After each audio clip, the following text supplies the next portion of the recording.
The voter turnout, or lack thereof, should have been the first clue. I mean, not even half of us showed up. We just weren't eating what they were serving. But the old always discount the young, don't they?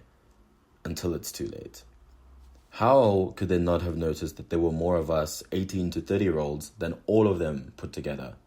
How long did they think they were going to fool us with their empty promises? Look, I mean, our parents may have been patient, but we are not our mothers and fathers. We are not grateful for a democracy that doesn't deliver jobs, houses, education, or food. While our parents were busy celebrating their government of national unity, the fire started.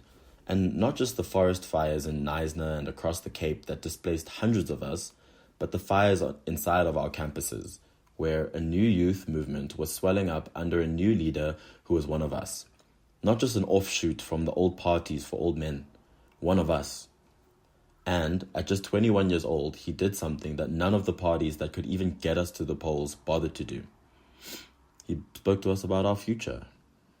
He promised us a future where we had cars and homes with garages to park them in.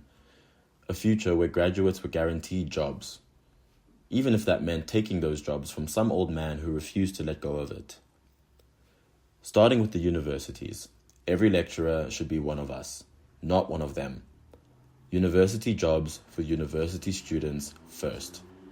The message spread like a virus across social media. It started with meetups in malls, on beaches, in lecture halls, and then it moved to the streets. We started tearing down anything that reminded us of the past and of the old men who kept us there. Fees must fall. That was just a taste of what we had in store. We set our sights on filling bigger things, starting with the Constitution. Our parents had their chance with their democracy, and look where it got us. Unemployed, unimpressed. We were willing to give an authoritarian a chance if it meant that we got a chance. We couldn't afford to wait for our elderly MPs to age out of office because we would be elders ourselves before we got our shot if we did that. And why would we share our future with foreigners? South Africans eat first. Settlers come second. And also, if there's not enough water or power to go around, let us drink the first sips. That was our motto. And it grew, and it grew, and it grew. While our parents' coalition government bickered and muddled on, we organized. In the next election, we, the youth, showed up.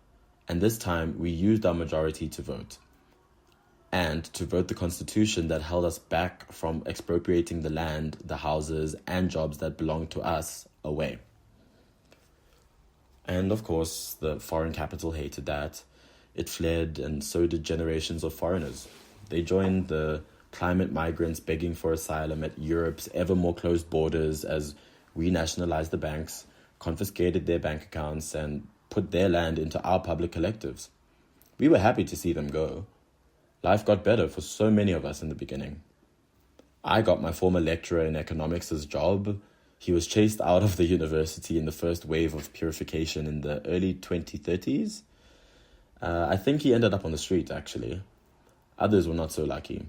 Many resisted, some died, especially those charged with the new capital offense of corruption, but only as examples. We were merciful. The rest got the picture and left before we made them. The young were in charge.